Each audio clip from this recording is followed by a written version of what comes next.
What's up, everybody? Welcome to episode 6 of FPL Hotline. I'm your host, Matt Tomo, joined as always by Taz. What's up, Taz? What's up? Yo, Gash, how's it going, man? Hello. And C4, what's up? Guess what? What? I triple captain Salah. Oh, man. Yeah, we know. When did you change your mind on that? Because you said you were going Alba. Friday morning. You woke up early just to make the change? Or Friday morning? I mean, the day before? Friday morning. Wow. The only change I made Saturday morning was starting Mitchell, which was another good 4 call. points. So, Yeah. I don't want to be a dick, but Still got my triple captain. Yeah, you lagged at the perfect time. Yeah, you liked the perfect time, so we didn't have to hear that. But let's get going with some game week 1 takeaways here. So Taz, you want to get us started? Besides missing out on captaining Salah, now I'm still happy with the captain Alba. He scored a goal. That's all you kind of expect from a captain, just to at least that one attacking return. Besides that, Arsenal looked pretty well. So they start off, I guess, is the Everton versus Spurs game. Who expected Everton to come out like that? There's a lot of people are considering now Everton assets. How do you guys feel about them? I was considering James Rodriguez before the season started anyway, but he was just a little bit out of my price point. But yeah, they looked really good, really good. So might look into Dominic Calvert-Lewin a little bit more. Gash? In terms of game week 1, I had a couple of things that I was, kind of focusing on when I was looking at my team afterwards. Southampton didn't keep a clean sheet, which I thought was disappointing, but KWP, Kyle Walker-Peters, still had the most touches in the opposition half for any defender in the game. So I was really pleased by how far he was getting forward. I was confused by Mitrovic getting benched against Arsenal, and actually just today, on Wednesday we're recording, he started and played the full game in the cup. So, he might be getting benched again this upcoming weekend. So kind of something to keep an eye on. I thought Timo Werner looked like a really solid. He looked sharp on the field. And I thought Ayling, the Leeds right back, looked really good actually against Liverpool. He was getting in really good attacking position. So I'm pretty happy with that pick as well. Who played better between him and Dallas? Because I know that was a big debate before the season. I missed that game. I'm actually based on what I saw, they're actually both fairly priced. In terms of being the same price as one another, they were both. Leeds did a good job of attacking down both flanks, in my opinion. So I'm not really. I wouldn't be too bothered either way. Is there one of them that you prefer after that first game? Ayling, because I have him in my team. Okay. And C4, besides triple captaining Salah, what are your other big takeaways from game week 1? That out of my 11 players who started, only 4 of them returned. So I don't think the rest of my team will do that poorly next week. But I don't expect Kane and Adams and Mitrovic all to blank this coming game week. Well, if Mitrovic just played the full cup today, that might be. Yeah, but in the championship, you're used to playing 2 sets of 90 in a week. So True. To me, this is more of a sign of, because there's the rumors of him having a hamstring issue going into game week 1. This to me is showing, hey, you know what? He's good to go now. He'll play more minutes for Fulham when he's all healthy. Do we know what happened last week? Why he was benched? I heard a couple of times on the broadcast, hamstring injury. I guess the only other answer could have been was that he played, I think, 180 minutes for his national team in the last week before that. So, and then they had the cup game coming up this week. All right, so it makes sense. Not too much concern for Mitrovic just yet. Not hitting the panic button yet. My biggest concern is Dele Alli. Oh man, yeah. I told you, man. I told you, Dele Alli is not worth bringing in. Still a better midfielder than anyone on Arsenal, but that's just not true. name me a better midfielder, because we were having this conversation before you got on, and I had William performed better. William performed better, way better. He performed better, but is he a better midfielder? Well, that's just your opinion. I think so. All right. Well, he outperformed Dele Alli last season too. So what are you going off at? Did Alex Ferguson tell Jose Mourinho to buy Okay. Willian? No, he told him to buy Dele Alli. How many times are we going to advertise the special? I think what he was saying is, he was saying don't purchase him. He was saying walk by Dele Alli. Do not go anywhere near that player. Yeah. My big takeaways from game week 1, I wrote them down here. So let me check. Zaha, I thought Zaha did really well. Taz, you must have been happy. He looked I really. don't have him, but Oh, you changed your mind? yeah, I transferred him out. Why'd you do that? For the long term, it was better to have 3 forwards up top to start. For me, in my opinion, He looked really good out there. He scored 1. Yeah. he did. Had like 2 or 3.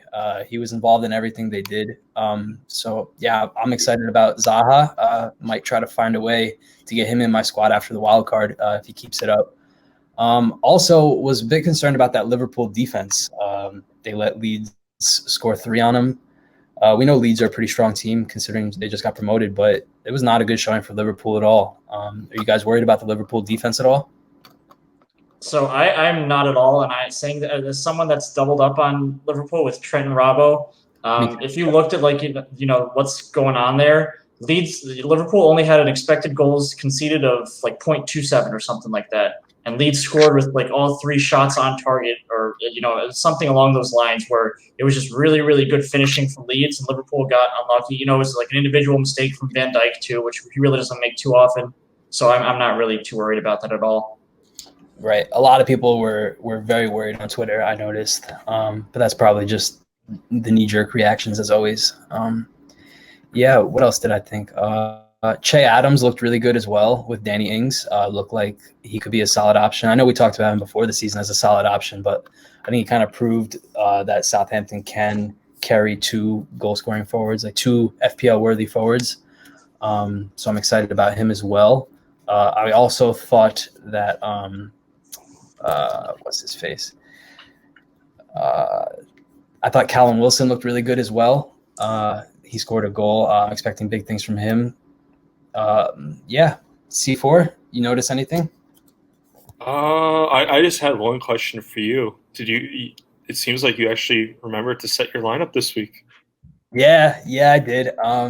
So how long does that streak last for? 38 game weeks, baby.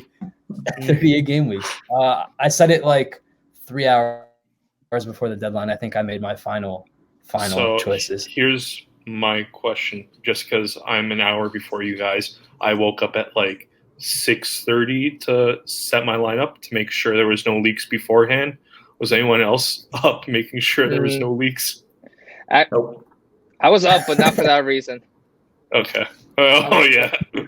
I didn't go to sleep until after the Arsenal game.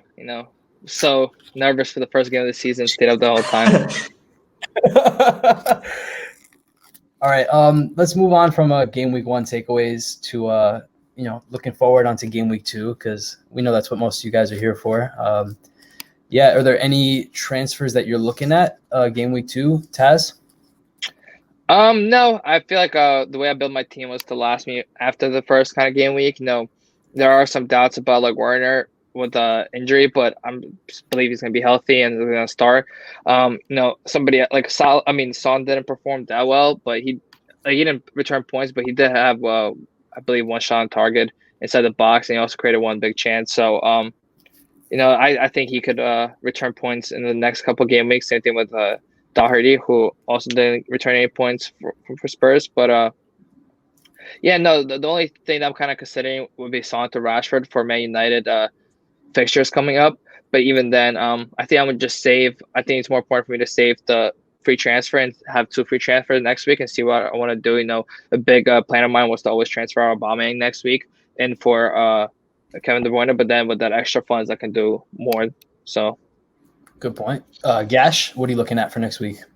I'm not making any transfers for game week 2. I'm happy with my team, and I kind of like Taz. I think that rolling over the transfer to have 2 free transfers before game week 3 is much more important. I have my captain set, which we'll get to in a little bit, and the one regret I guess I have is that I still have Pulisic on my team, and I really thought he was going to, based on Frank Lampard's comments, before game week 1, I thought he was going to feature. but he wasn't even in the squad. So now I'm worried that he might be out an extra week or two, but I still think I'm going to keep him. I think he's going to be a highly transferred in player in a couple of weeks. So I'm just trying to get ahead of that. Yeah, we could definitely see his price rise soon, I think. But I think he should be healthy by this week. Don't know if he's ready to go full 90, though, so that's a bit concerning. Yeah. But a few times last season, he did return in 20, 30 minutes of action. So worth holding on to for you. C4, what are you looking at for this week? Besides rotating in Taylor for Mitchell at the back, I don't see myself making any transfers. The only time I ever considered anything was this week would be under using a wild card. But again, like the last two have said, I don't see it making sense to use my one free transfer this week. So I guess I'm the only one who used the transfer so far. You already made it? Yeah, I made it already. I was panicking about a price rise for KDB because I planned my transfers like 4 or 5 weeks ahead, and I didn't want to lose that 0.1 because I was expecting KDB to go up, but he didn't. So, but yeah, I did. So I was between Alba to KDB or Salah to KDB, and even though Salah did really well, I took him out for KDB. I wanted to. A lot of people are scared about KDB going up against Wolves, but I'm feeling okay about it. Nice differential pick early on. Don't want to focus too much on differentials right away, but so I just wanted to get KDB in before everybody else did. So that was my thinking. My question for you, Tomo, is now who are going to captain? You have KDB and Salah, right? No, I have KDB and Alba. Oh, I see. So you did the Salah for KDB. Okay. That makes sense. So I'm gonna captain Alba this week and then KDB next week probably. I do have I'm actually kind of surprised you took out went for KDB for Salah this week based on how sharp Salah looked in attack for Liverpool, and KDB has Wolves who beat Man City both games last season. So was it really just like for you a case of trying to beat the price rise, or what's going on? A good part of it was the price rise, but also just looking ahead at the fixtures, Salah's got a couple tough matchups in my opinion. He's one of those players that is pretty much fixture proof. But just looking at City's schedule versus Liverpool's schedule, I just felt more confident about KDB. Part of it was getting ahead on the price rise potentially, and part of it was an early differential because I figured most people are waiting till game week 3 to bring KDB in. So just a combination of all those things. And, Salah did look really, really good, but 2 of the goals were penalties. So how sustainable is that really? Unless you're a Man United. I'd argue, yeah, right. I'd argue actually pretty sustainable based on how he looked. We were talking a little bit before the show, and he had 21 touches in the box, which is more than double any other player in game week 1, which I think, really just jumps out at me because he also had something, like 7 or 8 shots in the box. So he always has that. As long as Salah has that volume, I trust him to score against a vast majority of the opponents in the league. Yeah, I mean, I trust him as well, but like last season I went without Salah for a good chunk of the season. I just felt like I was able to better allocate those funds elsewhere. But it's not much. We finished the lowest out of the 4 of us. Yeah. Yeah, but last season I feel like when you're looking at this season though, in the last season KDB was like I think like at least $1.5 million cheaper than Salah. Mm-hmm. This season it's $500,000. That $500,000 you can easily find anywhere throughout your team to kind of bring him in. So I don't know. I feel like it's I think the key to this season is going to be like rotating these premium assets throughout. That's like, and if you believe Salah out for KDB and right now is the best option, then only time can tell. Right now, I mean, I'm not feeling too good about Alba. Looking ahead to like game week 4 and beyond, or game week 3 and beyond. I forget the schedule. Yeah. So maybe I'll bring Salah back in, even though that might be a little stupid, I guess, to go out and in with him. But I don't plan on keeping Alba for the long haul. So I was either thinking I can downgrade him to a Bruno or a Rashford or something like that, or if Salah shows up again this week, I might have to go back to him.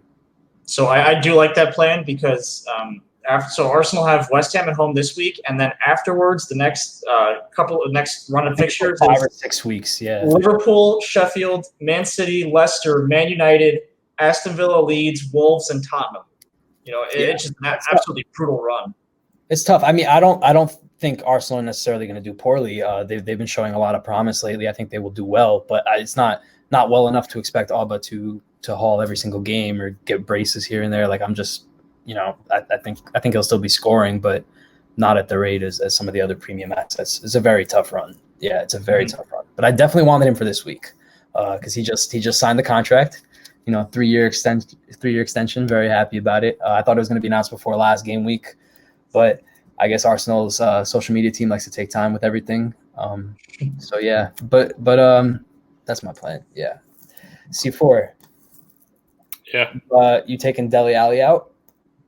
No, I'm holding on to him for at least one more week, and then my transfer plan as of right now is Alba to Sterling, and then either use that next transfer to upgrade up top, bringing in someone like Callum Wilson, or taking Dele Alli out for like James or Pulisic.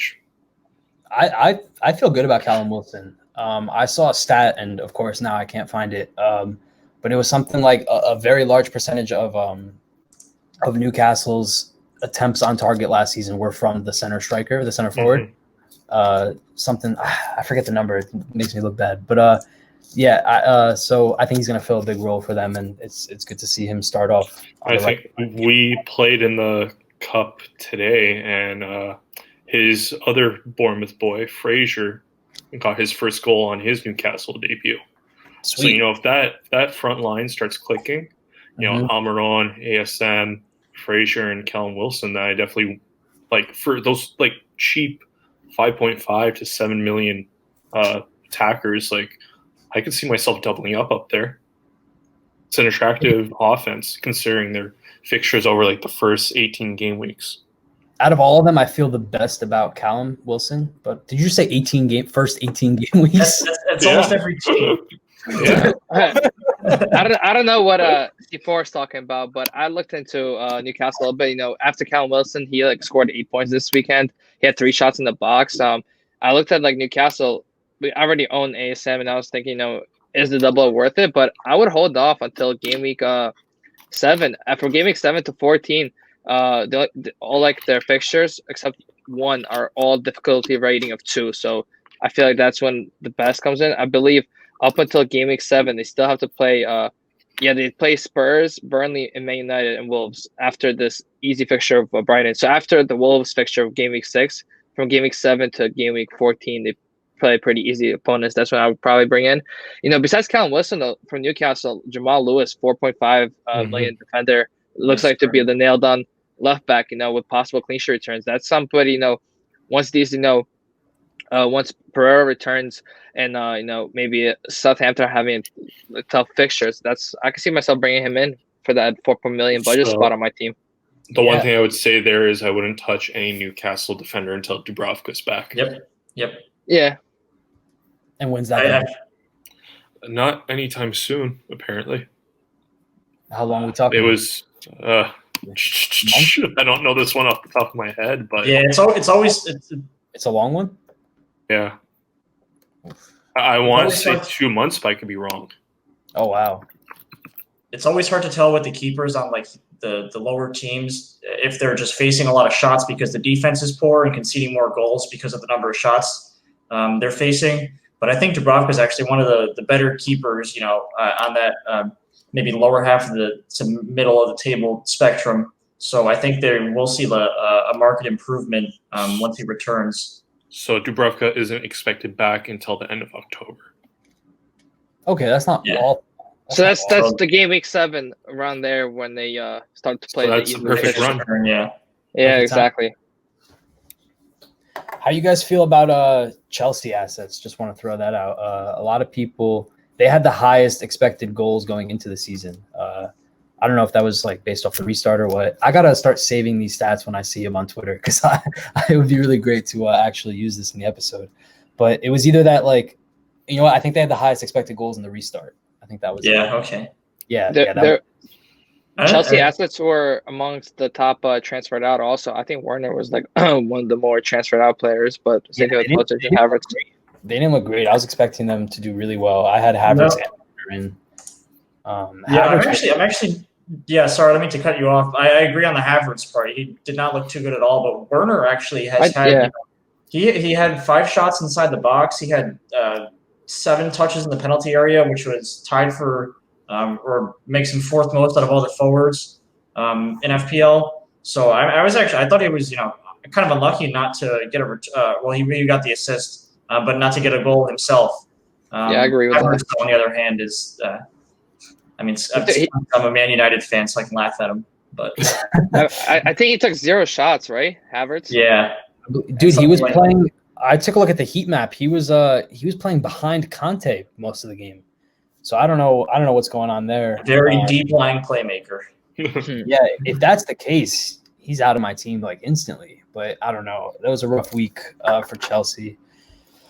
I'm gonna give him another week before I decide. But Werner's staying in. I do feel good about Werner. Those are some good stats you just brought up, Gash. He did look good, better than Havertz for sure. I might do like Havertz to Pulisic in a couple weeks. So I have my eye half on Ziyech too when he comes back from injury. I think he might have, since he's 0.5 cheaper than Havertz and Pulisic, he's 8 million only.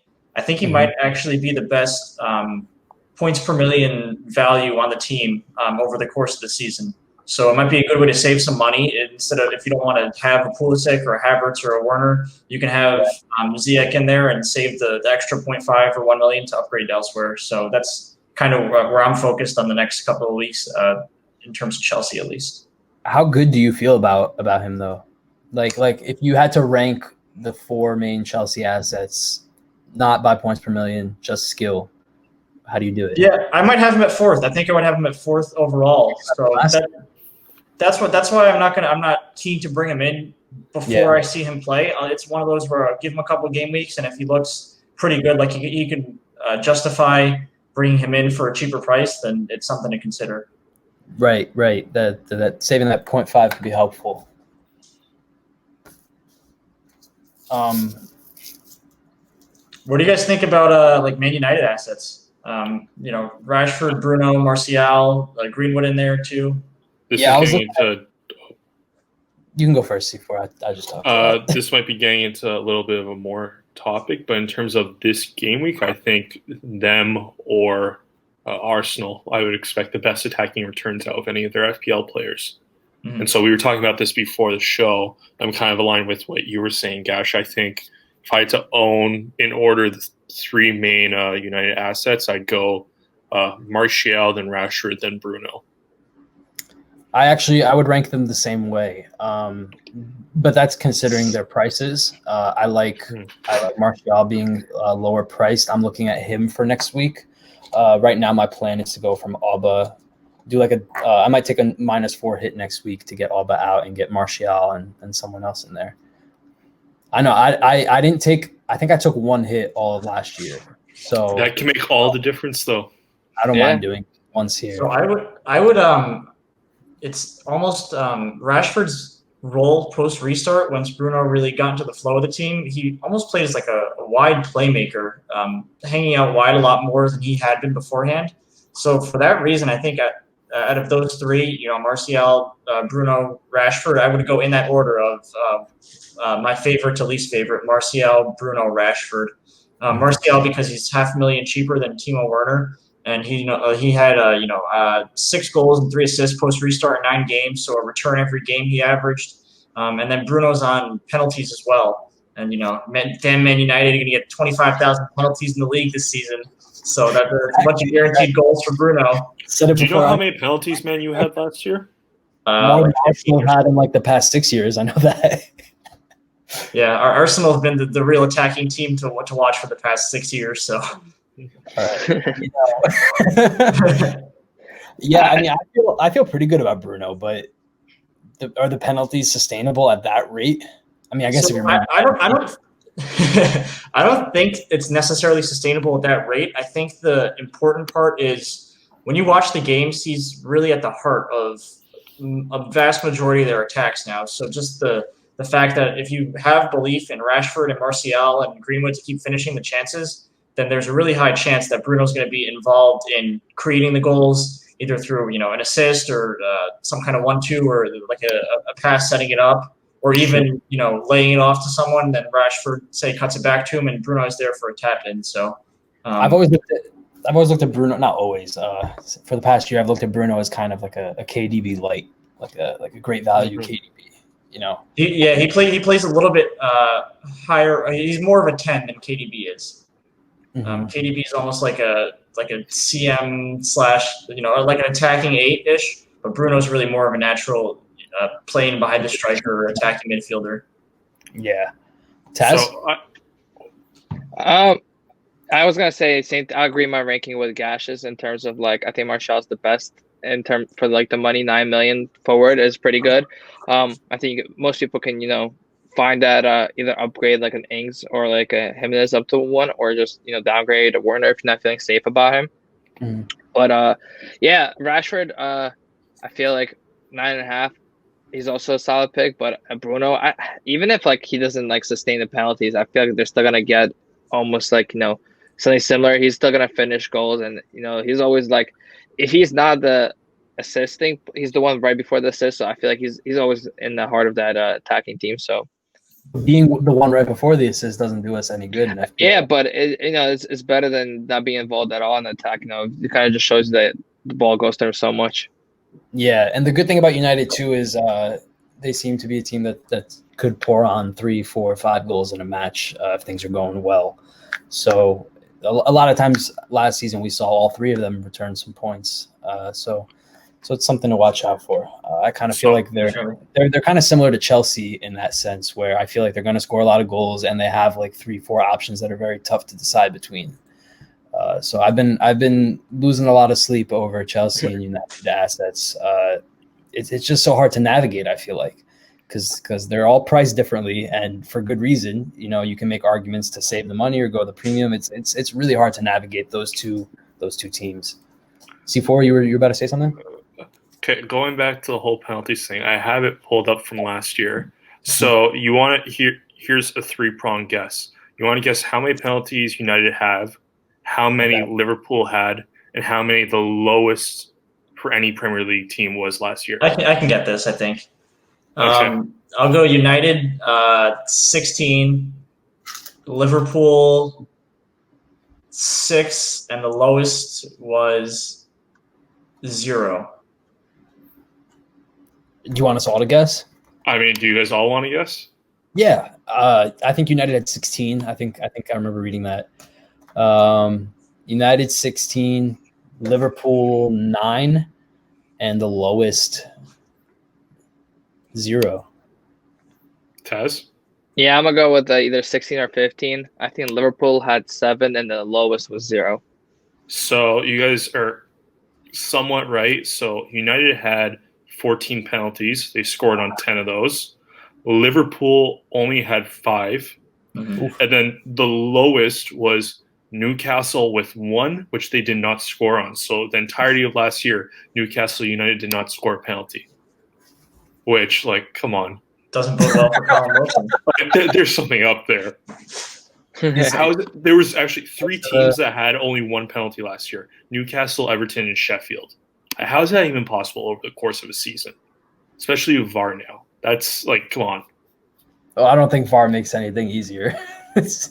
I mean, the amount. I'm just putting it out there. That's true. Is Callum Wilson going to be the guy on penalties if Newcastle figure out a way to win some more? I think, and I was going to ask this question when we were talking about Chelsea assets. Now that Willian's gone, in a healthy lineup, who are the set piece takers for Chelsea? Because I know Jorginho took the penalty last time. Jorginho seems to be set as the penalty taker. Yeah, he's yet to miss in a Chelsea uniform. I think he's 11 for 11. So that's pretty absurd. I think they're just going to ride with him until he gets back-to-back miss or something. That's the only way I could see them taking him off penalties. If he so then free kicks. So, free kicks is going to be a little different. Gash, sorry. Yeah, I was just penalties really quick. I see Jorginho getting rotated a decent amount, so I think if he's not on the field, I could see either Werner. It's hard to pick. I mean, when you have all those takers. I would guess Werner to come after him, and then free kicks. I think Ziyech is actually a bit of a free kick specialist, so I could see him taking some. That would be my pick, I think, from their typical. Christian doesn't take him, right? Pulisic doesn't take him. Yeah, and not up until this point, no, unless he improved over the off season. Is that something that's part of Werner's game? No, I don't remember. I don't think so. I don't think he took them at Red Bull either at Leipzig. No. Yeah, so Ziyech seems to be the best bet for the set pieces. Mm-hmm. All right. Any other clubs you guys want to talk about? Anything or any players? Just quickly. Yeah, who's on your watch list for this week or beyond? Is there anybody that caught your eye this week? Anybody that you're thinking about, Taz? Yeah, I have 2 players actually. So one of them, Zaha, I mentioned earlier before. I had him originally in my team, then I transferred him out. And I think the long term is a better option, but I'm looking at Zaha. He's a £7 million midfielder who's playing up top as a striker. He returned points in the first game week, but he does have tough fixtures of Man United next, and then Everton and Chelsea. But after that, it's up until game week 13, it's all pretty fixtures that kind of expect him to return points here and there. For $7 million, I could totally find myself bring him into the team later on in like 3-4 game weeks for that run. Especially we love our players that play out of position. Our midfielders that play as forwards. And then the other player, I didn't really realize this. I didn't watch every game over the weekend, but I was looking at some stats. I looked at who took the most shots in the box. We had Werner take 5 shots in the box, but also tied with Werner was Harvey Barnes from Leicester, also priced at $7 million. That's kind of impressive. His stats should have suggested he should have returned more than just 2 points. I know Vardy returned a haul for Leicester, especially. Also, a lot of people had the 4.5 million pound defender Justin return a lot of points from there. But if Leicester have a easy line of fixtures coming up, I could totally see myself bringing him in later on also at a £7 million price tag. Solid. C4. So in terms of short term, yeah, I would agree with Taz there because I was just looking over the stats from game week 1.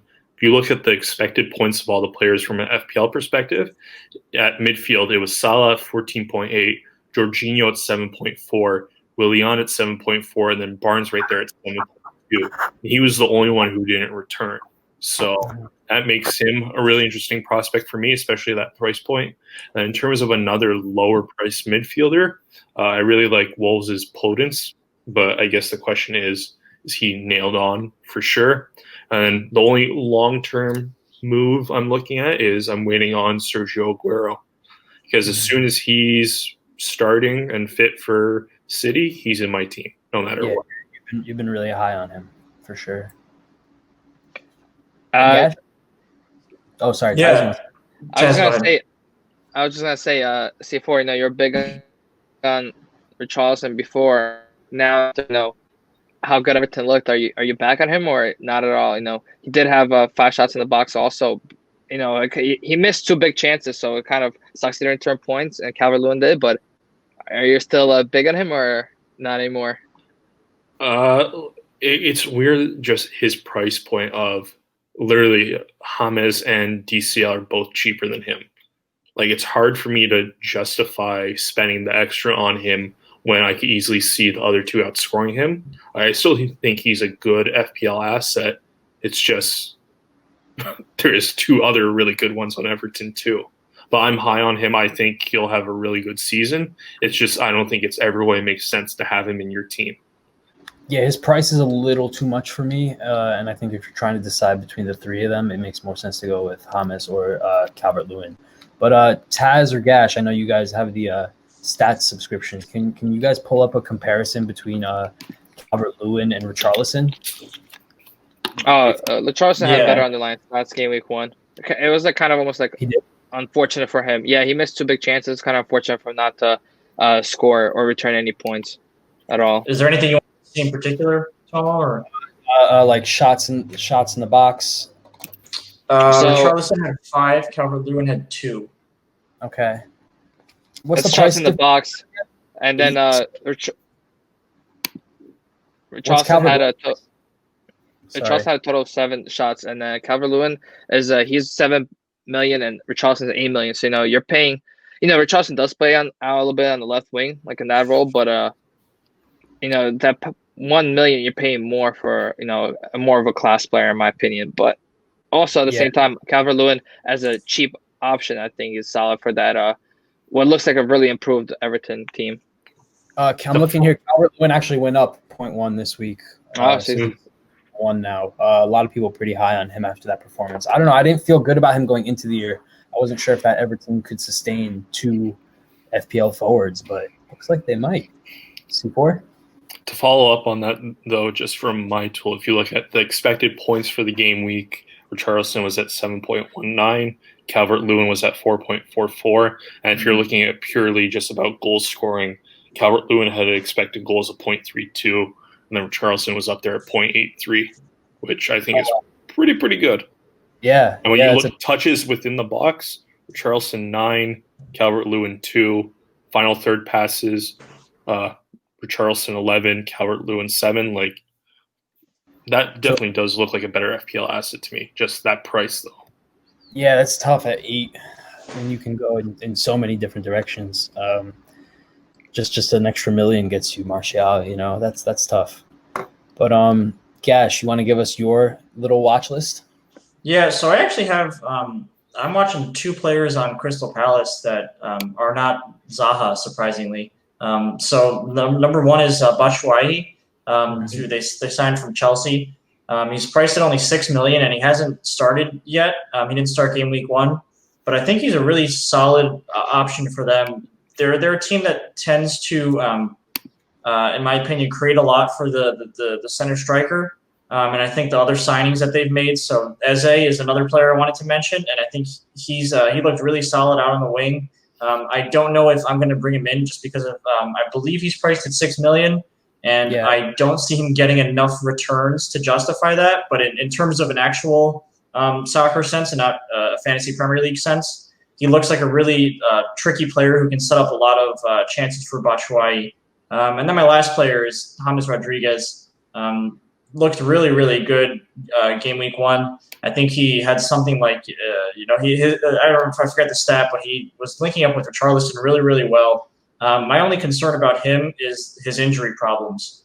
So I took a quick look, and last season he missed 76 days, only over, however long of a period that was. And I didn't want to keep just rattling off numbers, but you see down the page, it's just, like, season by season, he has 3 or 4 injuries that are a couple of weeks each. So that's the one thing I'd be scared of is either him getting hurt or him being rested to prevent him getting hurt. Yeah, good points. And for my watch list, I'm looking at Vardy. He's got a pretty good run of fixtures coming up soonish. Well, I mean, Vardy always has a really good record scoring against the Big Six, so he's one of those players that's kind of fixture-proof anyway. So I'm taking a look at Vardy maybe in a week or 2, maybe after that City game, bringing him in for that stretch where he game week 4 through 8, he plays West Ham, Villa, Arsenal, Leeds, and then Wolves. So, a couple decent fixtures in there. I know he always does really well against Arsenal. So he's on my list. And also, what else was I looking at? Willian caught my eye a little bit. I know he just raised up to 8.1. That's a little bit out of the range that I would like to pay for Willian, but he had 2 assists this week. It originally looked like they gave him 3, but then they changed their mind about one of them afterwards, rightfully so. But yeah, Willian looked good as well. C4, you got one more name to throw out? Yeah, I just think he's a good, cheap attacking option. No one's thrown out there yet. Rodriguez. But not James Rodriguez. Burnley striker 6.0, J. Rodriguez. I was looking at some of the underlying stats last year, and I'm pretty high on him. Considering him bringing him in? Yeah, he could be a good swap for like a Mitrovic or Che Adams when things go downhill. I don't know, bro. Che Adams actually looked really good. Che Adams was a bit unlucky not to score one. He had one saved at point blank range, and then another one. Yeah, he had 2 really huge chances. But the thing is with that I'm worried about Che Adams is it doesn't look like he's going to play the full 90 all the time. Looks like they like taking him out around the 60, 70-minute mark. So I'm a little worried about that. I think they pulled him out at like 85th minute this week. So that was encouraging. But yeah. All right, let's move on to our captain picks for this week. Taz, who are you looking at? I'm looking at Alba again. Scored 1 goal last game week, playing against the West Ham team that looked pretty terrible. A Newcastle team were destroying them for most of the game. So I'm definitely going with Alba. I think like you kind of mentioned it before game week 1, him signing a contract might give him a morale boost. It kind of just went all public this week on social media that he did a sign extension. So I feel like he's, unless you have Man United options, I feel like he's the go-to person for like most of us. Yeah, I'm also going with Alba, so I'll just say that now. I said last week that he was going to ride the coattails of the contract announcement. So whatever I said in the last episode, I'm just copying and pasting it for now. Big announcement. He put out that video with Righty. He just looked really happy, and I could see him scoring a hat trick this weekend. That's all. So yeah, I'm definitely giving Alba the captain's band, no doubt about it. Gash? Yeah, I'm topping on the Aubameyang train here too. I think West Ham's right-handed side is really weak for them. I think Fredericks might be starting there, is kind of slated to start there at right back. And I saw a stat that West Ham actually gave up 5 chances from their right-hand side this past game. So Aubameyang looks really dangerous coming off the left side and cutting in. And it looks like he's a good chance of, hopefully multiple. Well, as a United fan, I'm hoping multiple goals, but West Ham scored even more than that. So, yeah, dude, he's been doing this same move. I think I've seen it 3-4 times in the last few weeks, where he just cuts in right around the 18 and then just rips a shot. And if you're right about their right side, then that hat trick incoming. That's all. The inverse Robin. Yeah. C4. I know last week I said I would captain Aubameyang on the show, but then I ended up captaining Salah. But I think this week there's no. Everybody was expecting it. Somebody even tweeted at us, "Why did C4 change his captain?" I'm just going to say though, me and Gash, I feel like we both. That's the only reason you had a good week is because of your captain choice. Hey, but here's the thing. Like, I genuinely feel like me and Gash, because we both made the same switch, I don't want to say outsmarted, but we found a pretty good reason to captain Salah over Aubameyang, and it worked out. This week, I don't see it. Pardon? Why didn't you tell me that good reason then? I did, and you were like, "Nah, man, it's a new Arsenal team. That's not going to happen." But honestly, go ahead, C4.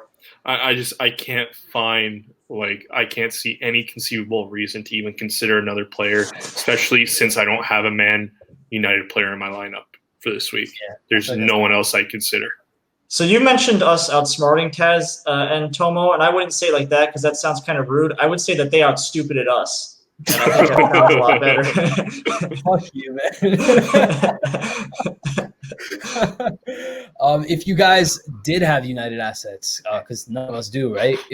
Gash, you still have Greenwood in, right? No. With Sancho imminent, I took Greenwood out of my team. That joke. If we did have United assets, in case anybody does, which of them would you give the captain's band to? Taz? I think it's, for me, it would be either Bruno or Martial. I feel like those two are the safer bets. I feel like Rashford could also return points, but I think between that two and not going off like them having blank game week 1, I think I would just go with the safe bet out of those two. For me, it would be Bruno. I feel like he gets the assist. If Man United get a penalty, probably will. They might. I think what's the name? Bruno's the safer bet out of those 3. I mean, they didn't get a penalty last week, so they got to make up for it this week. Exactly. All right, Gash. What do you got? I'd like to say that if players keep hacking Man United players, there's really nothing they can do about it. So I'm not really sure where all this penalty hatred is coming from. That said, I would personally go for Martial. He was I mentioned it before, but he was in really good form post restart, and he scored for France And I've had an assist as well. Or he may have not been credited with the goal. I think he kind of forced an own goal. But he's been in really good form. I think his confidence is riding high. So that'd be my pick for a United captain. C4? Captain this week, I would captain Fernandes just because, didn't Fernandes get a penalty in the last game against Palace last year or something like that? He had a pretty good showing against them. I feel like that's a safe pick. That is a pretty safe pick. But if you guys had whoever you just chose and Alba, you still going Alba? Yeah. Okay, cool. So it looks like Alba is the official FPL Hotline captain pick of the week. It's okay. Me and Gash will find a reason to switch it by Saturday. If you switch it last minute, can you let me know so I can switch it too? It's okay. Sexual Saka will all bring him into our team. ASM. All right, let's move away from captain picks and talk about a potential incoming signing. Well, I want to say potential just because it's not done, but it seems like it's almost there. Gareth Bale looks like he's making a return to Spurs. And I see C4 made another creative banner, Gareth Bale back to Spurs to win the league. No, Spurs are not coming anywhere close to the league. They'll be lucky to finish in a Champions League spot, but I think Bale could help them fight for that fourth place spot. So Taz, what do you think Gareth Bale's price is going to be, and at what price would you bring him in? I think it's going to be priced around, I want to say like 8.5 to 9 million. I feel like that range, at 9.5, I would rather have Rashford at that price. So for me to consider Bale, he had to be in the 8.5 to 9 million range. Okay. Gash? I agree with Taz. I think I pinpoint Bale a little bit higher. I think they're going to try to capitalize on everyone remembering how good of a season he had, last time he was in the Prem, or some of his – people tend to remember like the big moments, so like his bicycle kick in the Champions League final too. So I would put him at maybe 9 to 9.5. And I think that if he were – if he's 8.5 million, it's an obvious pick for me. If he's 9 million, that's kind of the decision point almost of do I want to have him or not. And I think C4 also made a typo. I think he meant Spurs to win the League Cup. So I think he just forgot a word at the end of the phrase there. I don't even know if that's likely, honestly. C4? I'm guessing you're pretty high on him. I see his price being somewhere between 9.5 and 10. And I think I would have him in my team at that price. As long as he's healthy, man, that's the biggest thing. That's the one thing that always needs to be considered. Even though when we were talking about it before, it did raise an interesting question. Would you really rather have Bale over a healthy Pulisic? Honestly, I don't know. It depends what kind of Bale we're going to get. I feel like we haven't seen Bale at the peak of his game in almost 2 seasons. It's been a while since we've seen Bale really playing week in and week out, playing with that confidence and doing really well. For that reason, I don't expect him to come over here, come back to the Prem and totally take over. I think he'll be a very good player for Spurs, but I'm not sure I'm rushing to get him into my FPL team. It does depend on the price. I do feel like they'll put him at 9.5. Is just what I'm feeling, maybe 10. But 9.5, I'm even scared to bring him in. Might go for Rashford. I think Taz, you said that. I would go for Rashford before him. It's gonna be tough. I don't know. I don't know what kind of Gareth Bale we're gonna get. If we get the Gareth Bale of old, that's exciting as hell. But I don't know. I'm gonna have to wait and see for sure how he fits into the system, how much they're resting him. I don't know if they're gonna be resting him kind of as like a preemptive measure to avoid injuries. We were talking about that a little bit. So, yeah, I don't know. Big question marks for Gareth Bale, but it's exciting. It's exciting for sure. Any final thoughts on Bale? Yeah, I was just going to say, if he comes in at 9 million, it's going to be interesting to see who people would go with, Son or Bale, if they're both priced at 9 million, that range. And Bale's going to be a midfielder, right? Yeah, probably, yeah. Yeah. I don't know. That's going to be tough. That's going to be a wait and see. Maybe post wild card or something. I don't know. I feel like it'll take him a while to get acclimated to the team again as well. Like we said, he hasn't been playing consistently in almost 2 full years, so it's going to be tough. I just want to throw in one more. I know we didn't plan this, so I hope I don't throw you guys too big of a curveball here. But let's can we talk about Ryan Brewster real quick? Looks like he is going to. There's a couple teams in for him, and it's not really decided yet. So definitely a step behind the Bale transfer. But Palace are interested, Sheffield are interested, and we know he's only priced at 4.5. And would you guys consider him? Are you guys hoping for him to go to one of those clubs, or what's your thoughts, Gash? Didn't I thought Sheffield? I thought I saw news that they agreed a fee with him or with Liverpool over the transfer. So I think they might be, in kind of leading it. But anyway, so I would most prefer him, I think, to go to Sheffield. I think they're most starved of a goal scorer up top, so he'd get the biggest the chance there to prove himself. And even if you have a 4.5 forward who's maybe not starting every single game, but playing semi-regularly, that's really what you're looking for in that the bench fodder spot. So, but I think he would be starting almost every game. I think he'd be good playing a good amount of minutes too, especially if he starts scoring. Yeah, dude, at 4.5, playing most games, that's kind of a no-brainer. Even if I'm not expecting great things from him, just to be able to have a 4.5 striker who's doing something. Taz, how do you feel? I've seen it a lot. I don't care who he goes to as long as he's getting minutes. That's my thing. I feel like a 4.5-pound striker that even if he averages 16 minutes, I will gladly keep him on my bench. And play a different formation than the 3-4-3 that I'm going with right now. And bring him on for those occasional games where I think he could possibly return when they're playing other equal teams or where they're favorable at home. So I feel like for me, Brewster at 4.5, is it kind of how we had Greenwood last season being that cheap? Kind of enables you to take the funds from a forward spot that you would have for another budget midfielder and just kind of boost your team elsewhere. So that's big. C4. So I kind of made this decision last week before this news came down that at 4.5, unless he becomes the next Messi or something, I'm not going to own 4.5 striker. I don't think he's going to become the next Messi. That's why I said unless. But for two reasons that I wouldn't own him under any circumstance, and those two being, one, I think I'd much rather have just if you're someone who doesn't already have those three, like a 3-man forward line, I'd rather just have a 4.5 defender instead.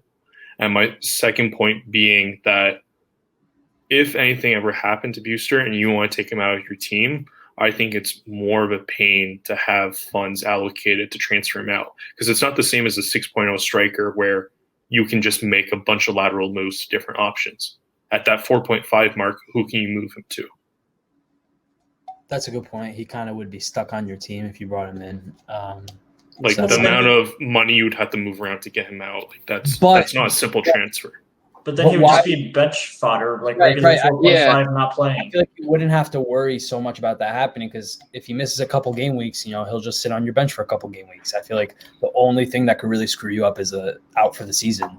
You're not gonna worry about that because there's a chance of that happening to anybody. I think that doesn't fit into the mentality this year that I had for my team, that I want all the players on my bench to be starting just in case COVID comes into play. Right. So I'm already. But for someone like me who has crap on the bench, still played their bench last week. We haven't talked about that. Yeah, we didn't talk about that. I played my bench boost last week. How many points? 8. Oh, so you could have made up more than that by captaining Salah, right? I think that's Yeah, I mean, let me explain that decision. 'Cause it maybe won't sound as stupid when you guys hear my life. Wait, can you name your bench so everyone knows too? Players? Yeah. Let me see. So last week I had Mitchell from Crystal Palace, and he started and returned 6 points. I had Romeu from Southampton. He got just the 2 points for playing. And I had Vinagre, who we all thought was going to start, and then we thought wasn't going to start, and then we thought was going to start, and then we thought wasn't going to start. And then I saw something at 3 a.m. I think Big Man Bakar on Twitter said that it looked like that he was going with Vinaigrette, and that's my guy. Whatever Bakar does, I do. So, yeah, listen. So my thought about playing the bench boost, I promise it's not as stupid as you guys think. It's even dumber. No. Like I said, I always have crap on the bench, right? And it's very rare that I even have bench players that are playing. So I was looking at last week. I did what I always do. I just put crap on the bench to save up funds. And I was like, oh my God, all 3 of my bench players are playing this week. Might as well take advantage of that. Because the last 2 seasons, I ran into situations where 2 years ago, I had 0 players playing. I didn't use my bench boost 2 years ago. I just totally fucked it up. And then are you sure you just didn't forget to use it? No, I knew of it. And then I might have played it in a situation where everybody was on the bench anyway, and I got 0 points. I didn't do anything with my bench boost 2 years ago. Last year, I had a situation where just 1 player was playing, and I had to use it because it was game week 38, and I got 1 freaking point from it. So you know what? I did 8 times better on my bench boost than I did last year. So I'm not too upset about it. It's a chip that I've just wasted in the past. So I took 8 points from it. It is what it is. So next year, 64-point bench boost income, right? Dude, 8 points from the bench. That's not awful, right? I think that's the bare minimum you want to get, because if you have 4 players on the bench, you expect if they don't play, but the best thing that you expect from those that kind of budget price is them returning 2 points from playing. So 8 points are just breaking even, in my opinion. It's not the worst, but you're not having. He's saying it's not good. Not the worst. I'll take not the worst, but you having players on your bench that aren't playing, using a bench boost is just poor managing. Usually you want to make a few transfers, maybe downgrade 1 player a little bit. 3 transfers, and then wildcard after or something. C4 and I were having a conversation. What about all the potential points wasted by doing those transfers? Or if you have to take it, can I just defend Tomo here for a second? Please. Yeah. Originally, I was the one who brought it up in the group chat that if I hadn't committed to the bet using my triple captain this week, I would have used my bench boost. And I would still stand by it. I think next season it makes a ton of sense to use a bench boost in game week 1, because that is basically the equivalent of what happened last year with the restart, where were given unlimited transfers. And because of the double game week, people use their bench boost. But if you start using your bench boost in game week 1, you can, without wasting transfers, build a team where you have a starting bench and just use it, and you don't have to worry about it later on in the season. Because to me, I did the math of, let's say a good bench boost in a double game week gets you something like 20 points. If you do a solid bench boost with only 1 person returning in your first game week, say you're getting lucky with 1 return, a clean sheet, you're getting somewhere like 10 to 12 points. So with that other 8 points in the difference, usually some people take a hit to get someone on their bench boost. That other 4 points, is that not worth it for that double game week to use transfers instead on a premium player who's playing that double game week? There's just so much you can do with that I don't I think it's a very viable option. Another good point you brought up is it's kind of like using a wild card and a bench boost at the same time. Yeah. Because then you can totally set up for that bench boost, which I tried to do. Vinaigrette kind of screwed me, but it is what it is. Yeah, so, I guess I can understand where you came from, but I would still. Yeah, Tomo just implemented it against that anyway. I got unlucky with Vinaigrette not playing. No, man. If you're doing that, you have to make sure your bench options are playing. Well, but that's the thing about using the bench boost later in the season is who's nailed and who's not, and the likelihood they'll play and everything. That plays into it too. I tried making a draft with a bench boost, and I got to a team that I would have been comfortable with going into game week 2 with a bench that played. It would have gotten, I think, 9 points, and I would have been fine with that. All right. Tomo just did his thing, so let's move on. Not the dumbest decision of all time. 8 times better than my bench boost was last year. Moving on. Wait. Can I just say it? My triple captain last year got 6 points. My triple captain this year got 60 points. 10 times better. 10 times better. That's what we're going for. Big improvement. Big moves this year. Big moves. Let's move forward here to last but not least. We got some fan questions for this week. I didn't see these questions beforehand, so Here we go. First one, shout out to Harshit Praka 16. Was this on Twitter? Yep. Okay, on Twitter. The question was best 5 or 5.5 mids. So if you guys don't mind, I'm gonna go first. I took Susek at the last second. He's priced at 5. I was looking through all the 5 and 5.5 options. I did not feel good about ASM, and I wanted Wilson, and I didn't want to double up on Newcastle. So I chose Wilson.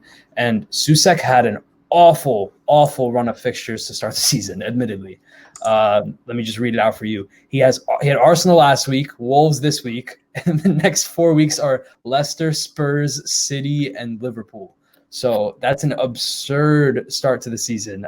Awful for Susek, but he's somebody that I'm planning on holding on to all year, and I really think he's the best best 5 million option out there. Taz, you have somebody better? Somebody that kind of impressed me was I believe his name is pronounced Cleach from Leeds. He took the penalty for them in the Liverpool game in game week 1. And I think a 5.5. He looked like he was a attacking midfielder for Leeds, and he looks like he's on penalty duties. For 5.5, that kind of looks pretty solid pick for me. Gash? When he's back from his injury, I think Armstrong is one to watch out for.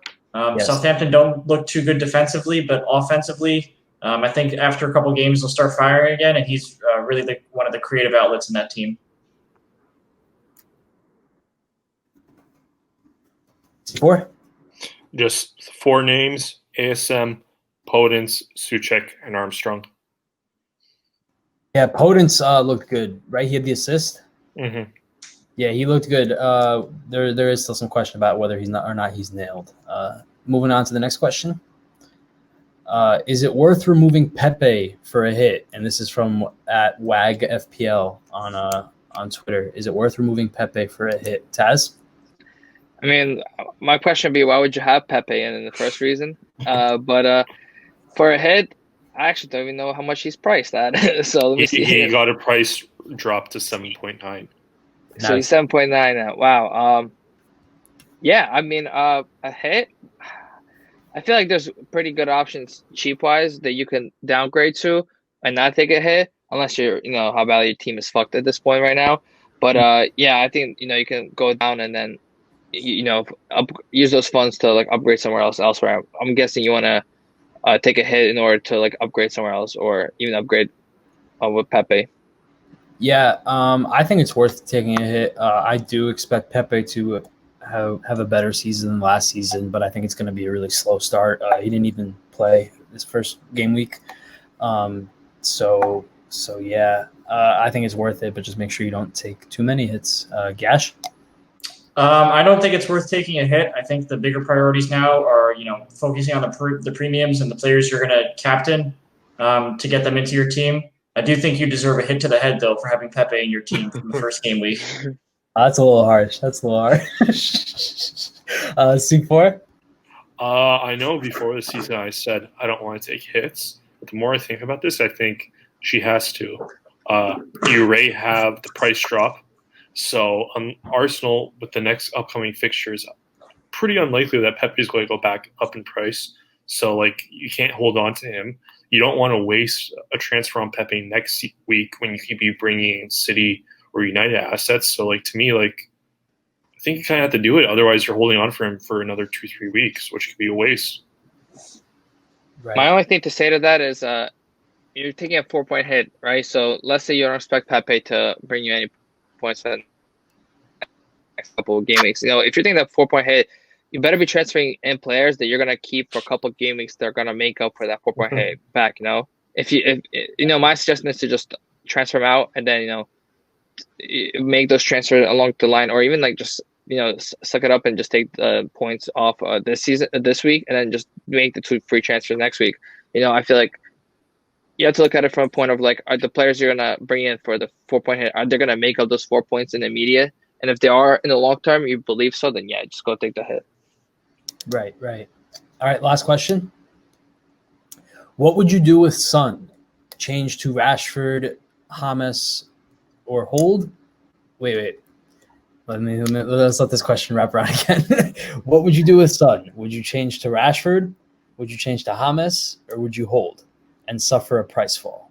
This is from @Nick Triggerlips on Twitter. Thanks for the question, Nick. Taz? Well, I currently own Son. I briefly mentioned in the beginning of this episode. I don't think he played that bad against Spurs. I think Spurs were kind of poorly played against everything, but at the same time, I believe he has favorable fixtures coming up against Southampton, Newcastle. My plan with him is to hold and then to either transfer him out for Rashford and bring him in, or disperse the funds elsewhere to upgrade places. So I don't think he's gonna suffer a price fall just yet.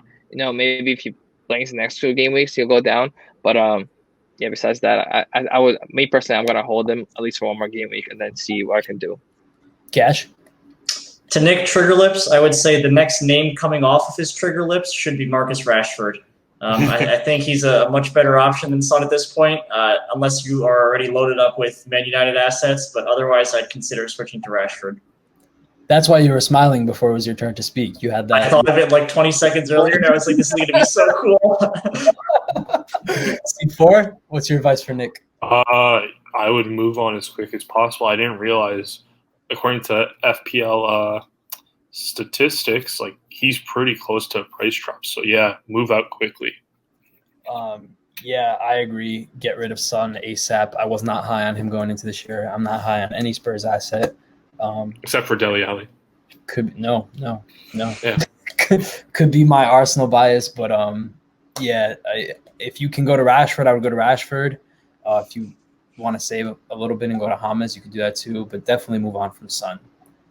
All right, and that just about does it for episode 6 of FPL Hotline. I want to thank everybody for tuning in. It's too late to join our mini league now, so if you didn't do that, fuck you, it's too late. But keep following us on Twitter, on Instagram. Send us questions whenever you want. You can ask us to rate your team whenever, and we'll respond when we can. Just be sure to call the hotline if you got something to say. We can play your voice clip on the podcast. And good luck everybody in game week 2.